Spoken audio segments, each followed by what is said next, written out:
Welcome to another episode of Tech Tuesday. Today I'm talking to Costin Tuculescu. I should have asked you about it. Did I butcher that, Costin?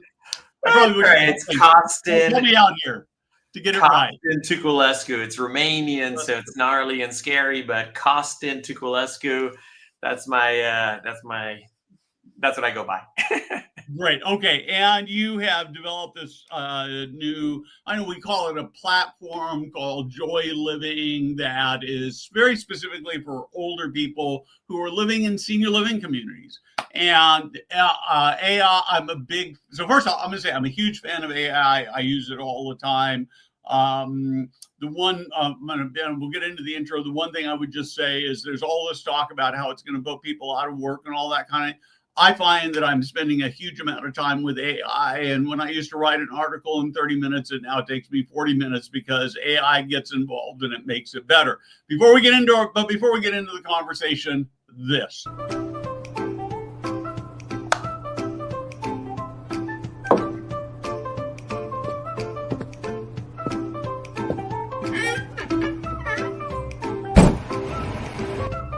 Hey guys, Steve Moran here.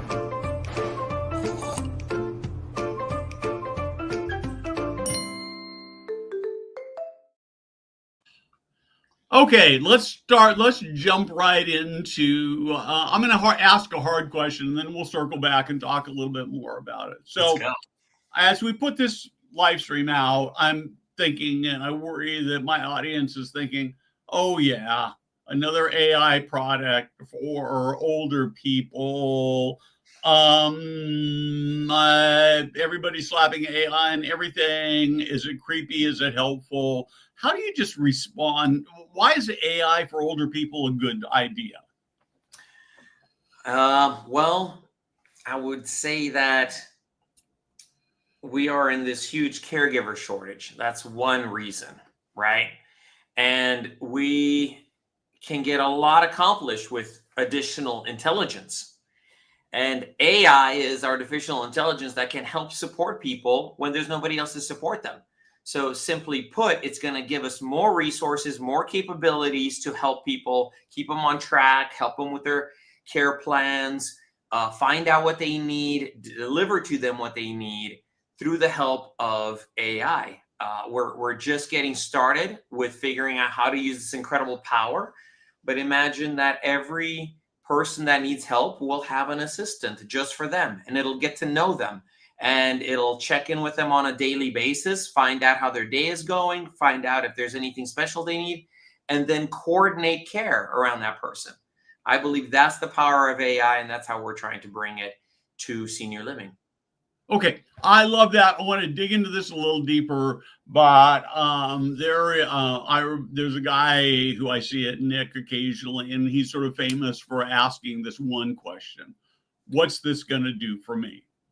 So my question is, my audience is mostly people who own and operate senior living communities or who invest in senior living communities.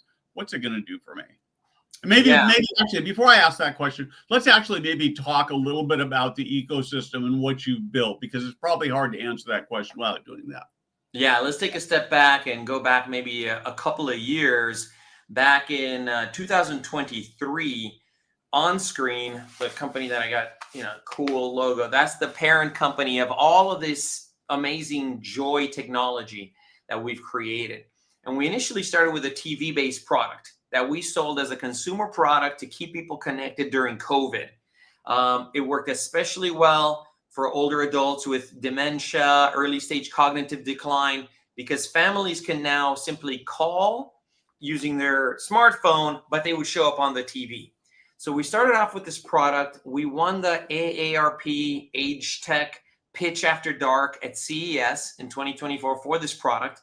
And specifically, we have packaged a AI companion in the TV product. And that was the first start of Joy.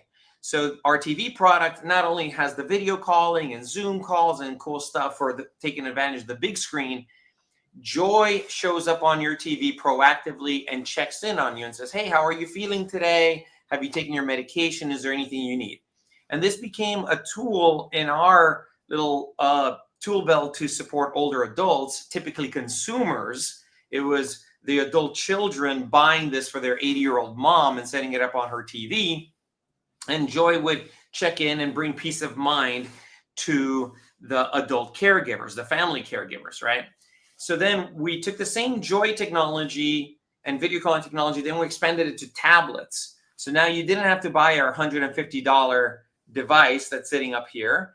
All you needed was an existing tablet that you probably have in a drawer somewhere. I bet, Steve, if you open a drawer, you're going to have several past generations of iPads and Android tablets. I know you're getting it out. Exactly. I would say anyone who's looking to use technology to support older adults, I bet they've got tablets in a drawer. So now you could go to Google Play or you could go to the Apple App Store and search for Onscreen Joy and install that app on any tablet. And then it makes it do the same thing as our TV product did. So then now we've got a TV product and a tablet product. Then earlier this year, we wanted to go even further and reduce the need for any hardware purchase at all and leverage what people already have. They've either got their phone, smartphone, flip phone, or landline.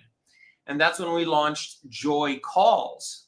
And Joy Calls is simply our AI companion calling you on the telephone at a set schedule so that, again, the family caregiver can say, okay, check in on mom at 10 a.m., at 2 p.m., and at 6 p.m. So now mom's getting 6 calls a day, checking on medication. Maybe Joy tells her a joke.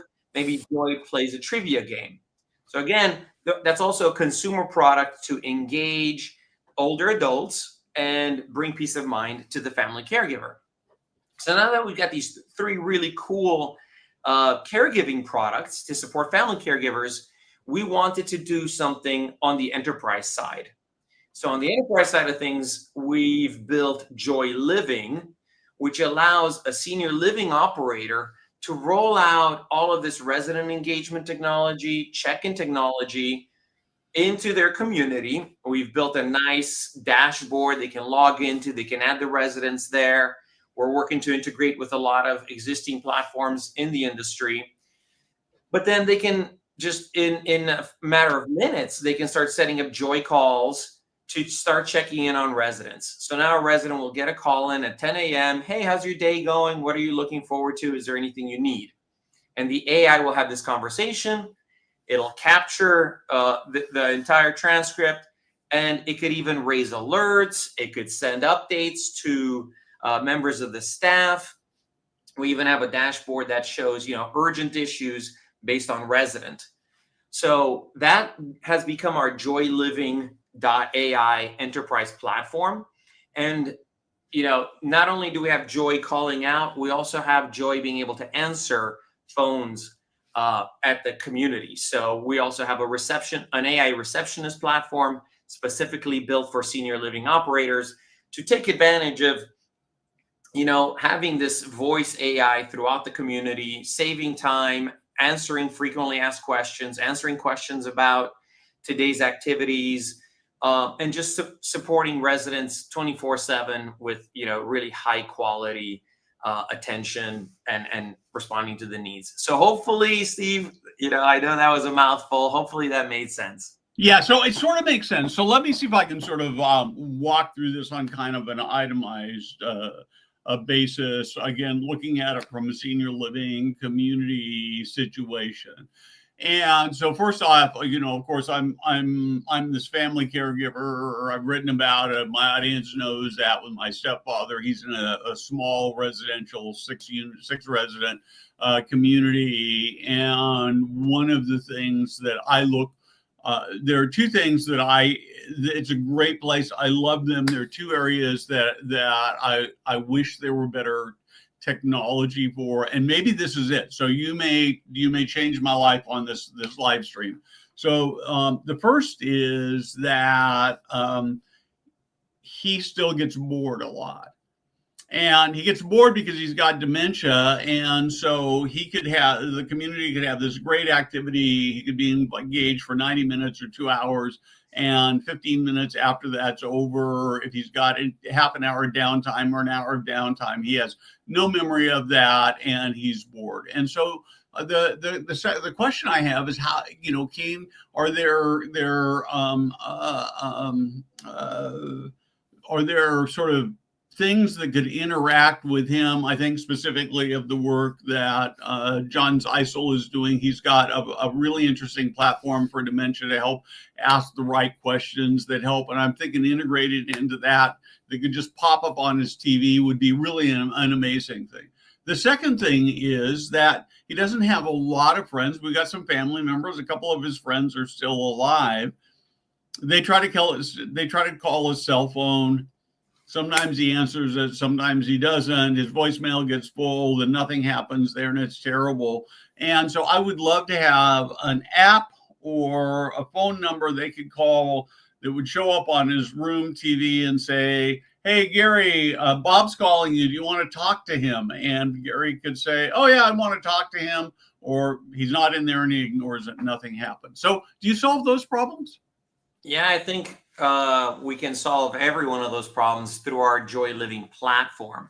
So, for example, if Gary, wants to call and make sure that he reaches your stepfather, gets in front of him, if he's in his room and he's looking at the TV, Gary will show up right on the TV and it'll say, "Gary is calling," and it'll say automatically answering in 30 seconds.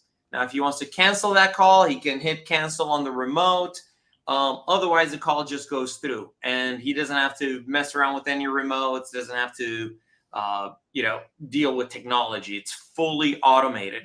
And not only will it be a voice call, it'll also be a video call. So Gary and stepdad, they can see each other. They can have that face-to-face engagement, which we know is so healthy and good for cognitive health. Okay. As far as, he's sitting there, he's bored, it's been 15 minutes, 20 minutes, he wants to chat with someone. He can just pick up his cell phone and call Joy. Okay. So if he's still comfortable and he's got Joy on speed dial, you can add Joy to his favorites. He can tap that button, call her right up and just chat with her. And, he might have the same conversation every day, but Joy doesn't mind. And Joy will ask him questions about whatever topic they're talking about. She'll dig in and have a very engaging, one-on-one personalized conversation. So I think we do have some solutions there for you. Cool. Well, we'll probably have to talk after air and see what we can do after we get off the air and see what we can do here. So one of the questions from an operator, so we've sort of solved my personal family caregiver problems. Let's move back to sort of the senior living industry. Some of the things you're doing for the consumer model, like medication check-ins, you wouldn't need, right? But you talk about using AI I think the term you use is agentic AI, where, as I understand it, AI would be aware of the environment, the conversations, would maybe actually make recommendations, which feels a little bit creepy, but not too creepy, but might actually take action as well, would sound super creepy. Talk to me about how that works and why this makes sense for a senior living operator. Yes, the way we think about agentic AI, it's when an AI agent can perform some work that somehow materializes in the real world. And the simplest way to wrap our heads around that is, let's say Mrs. Smith wants to call the front desk and order transportation for tomorrow because she wants to go to the supermarket. Okay. Right now, our AI receptionist can answer that call. She can talk to Mrs. Smith, get her room number, get who it is, figure out what time she wants to leave, what time she wants to return. And then she'll say, "Okay, we got it." At the end of that call, our AI can send an email to a member of the staff with a summary of those transportation details, can send a text message again to a member of the staff. Or if there are, there are other technology platforms that the community is integrated with, like WorksHub or TELS, other transportation management systems. We can even send a webhook request to those systems and say, "Hey, I need transportation from this time to this time," basically put a work order into those systems. So our Joy receptionist is being an AI agent because she can take action into those systems on behalf of the resident. And now we are saving a real human's time so that they don't have to sit there, make notes, enter notes into systems. They can just focus on face-to-face engagements with the residents. Does the resident know they're talking to AI versus a real person? The AI sounds really good today. It'll sound even better in 6 months, and it'll likely be completely undistinguishable in 12 months. Today, it might sound a little robotic at times. We have customers on Joy calls that will talk to Joy for 15, 20 minutes on end, and either they forget it's an AI or they don't care, because the conversation is very natural, very fluid. It's not robotic. It's not like the IVR systems from even 2-3 years ago. It's fully fluid conversational. Do you see ethical issues, challenges? And I don't ask that in a prejudiced way, because I can sort of argue either way. Yeah. I think the only time it would be unethical is if someone's trying to do something that's ill-willed, or you're trying to use it for unethical purposes. I will say, for once, when Joy introduces herself, she can introduce herself as, "Hi, this is Joy, your virtual receptionist. How can I help you?" Right? Or your AI receptionist. "How can I help you?" When a consumer purchases our Joy Calls service and sets it up for their mom, the very first time Joy calls mom, Joy introduces herself as an AI companion. Okay. There's also regulations now being passed by the government, right, that AI has to basically let the user know that it's not a real human being. So there's regulatory requirements coming in.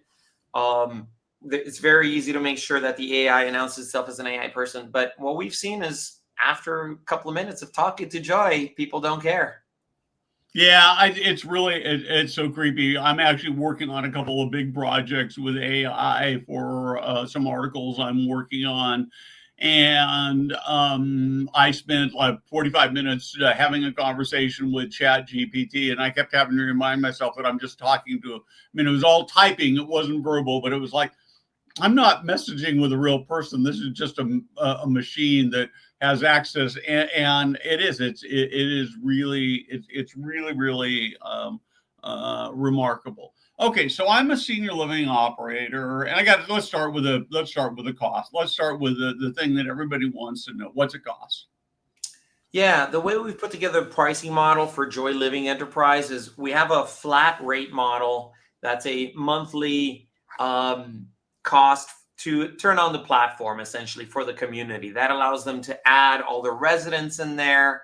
And, it ranges up to about $1,000 a month just for the platform to be turned on, to add all your residents.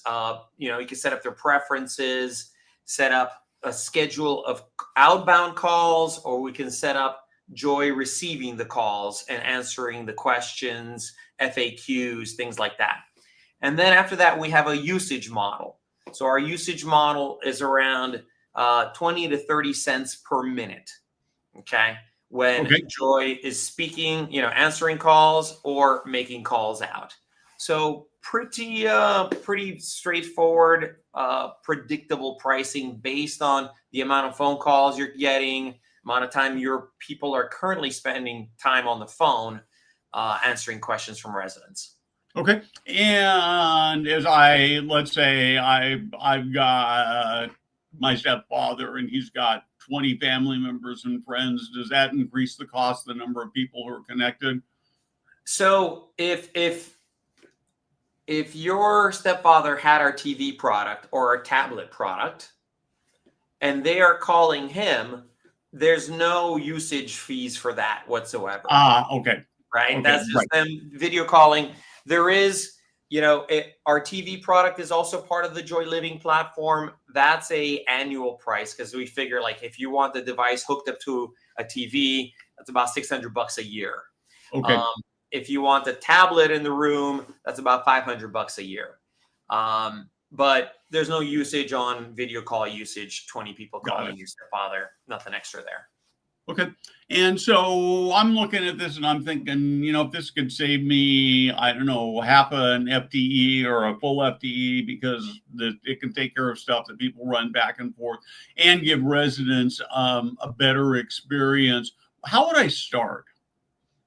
Yeah, well, to get started with us, simply come to our website, reach out to us, info@onscreeninc.com.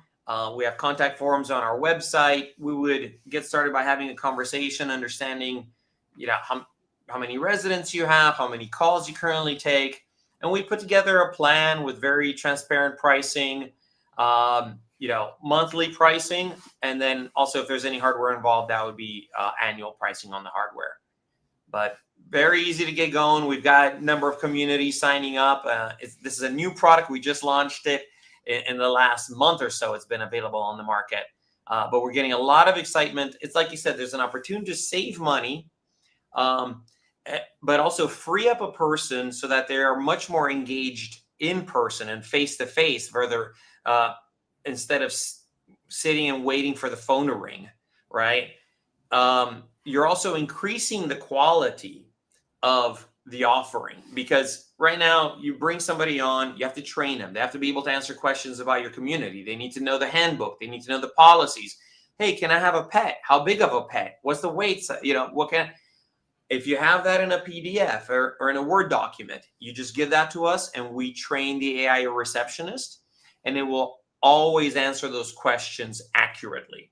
So not only are you saving money because it's cheaper than a real person doing it, you're increasing the quality of those answers and the resident experience when they're calling in and asking those questions. Additionally, you're increasing resident engagement. Now, every resident can feel like they're getting a personalized call once, twice a day, asking them, hey, how were the activities? Is there anything you need? How are you feeling today? And everybody feels good when they're getting those kind of check-in calls. So increasing resident engagement and reducing costs, that's really our goal.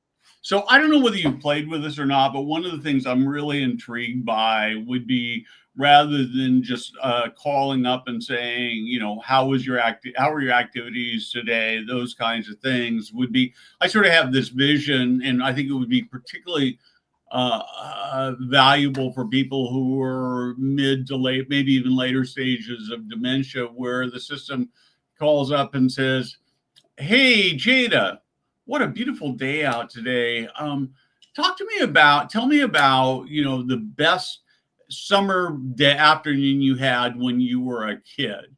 And so you actually have these discussion prompts that come on that could be, I think, really remarkable. Yeah, and that's funny you bring that up. We actually have that as a call type. We call it the memory lane conversation, where Joy prompts the resident to go down the memory lane.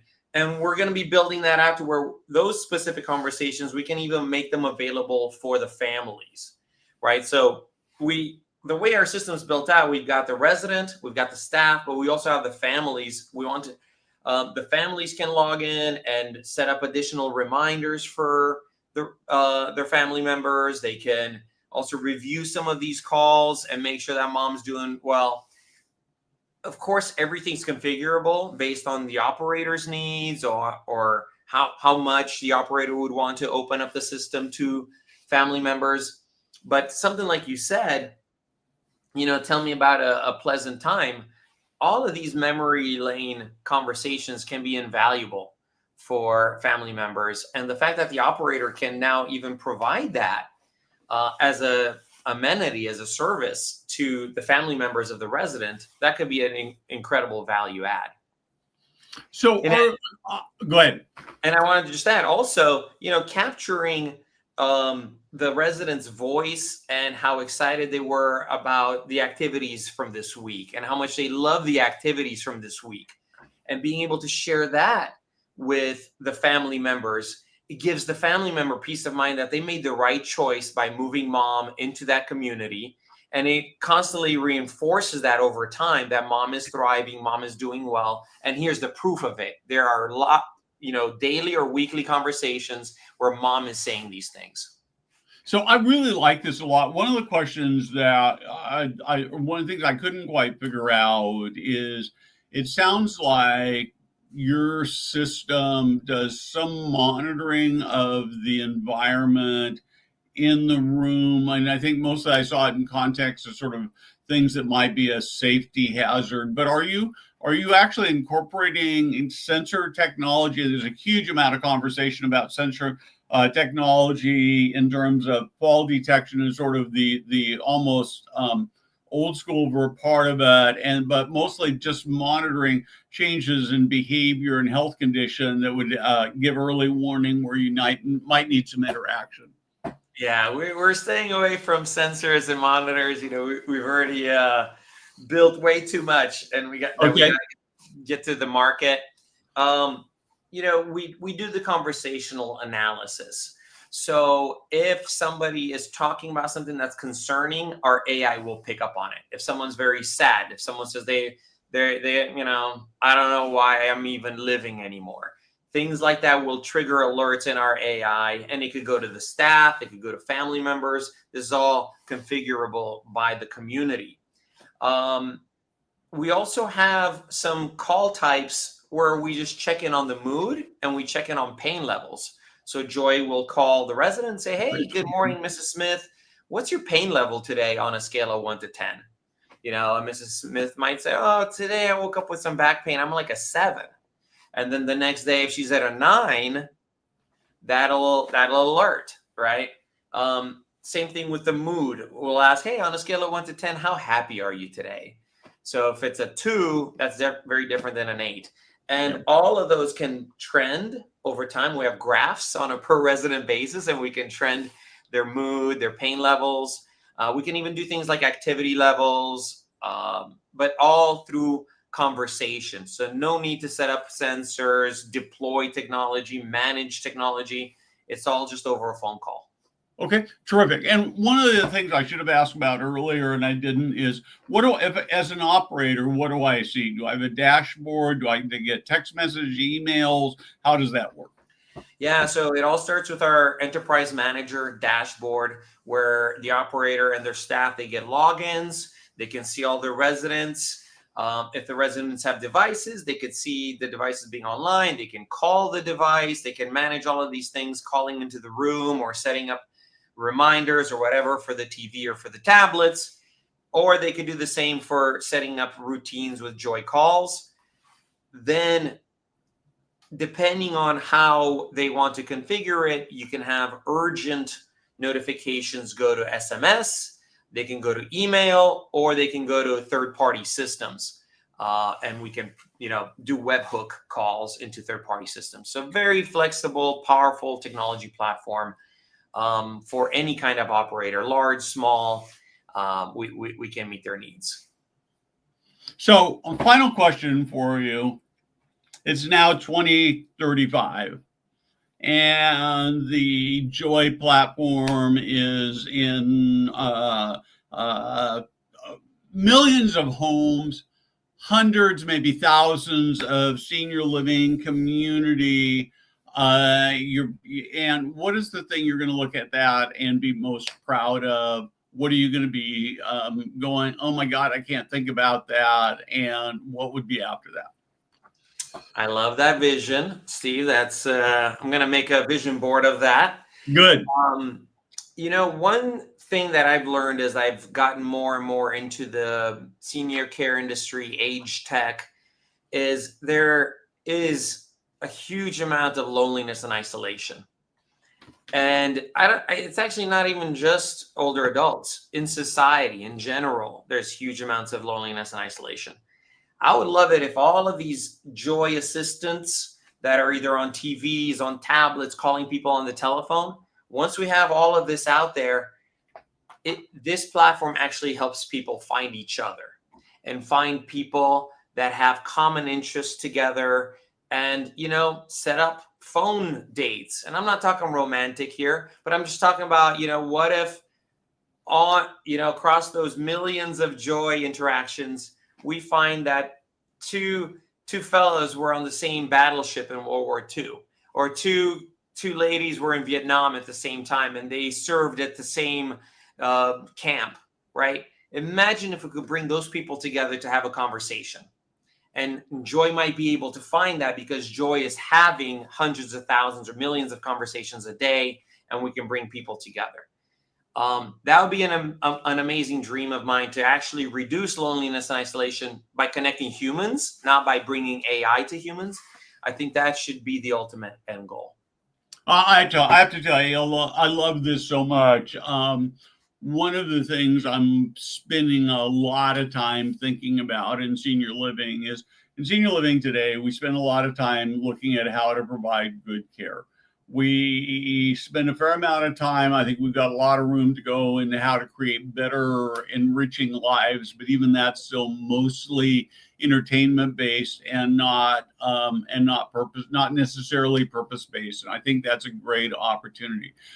We talk a lot about brain health, and it's super important. We see people, we figured out how to make bodies live a lot longer. So now we have brains that are also living a lot longer. We haven't spent as much time figuring out how to keep those brains healthy. And so we've got huge amounts of dementia, huge problem that we just can't really figure out.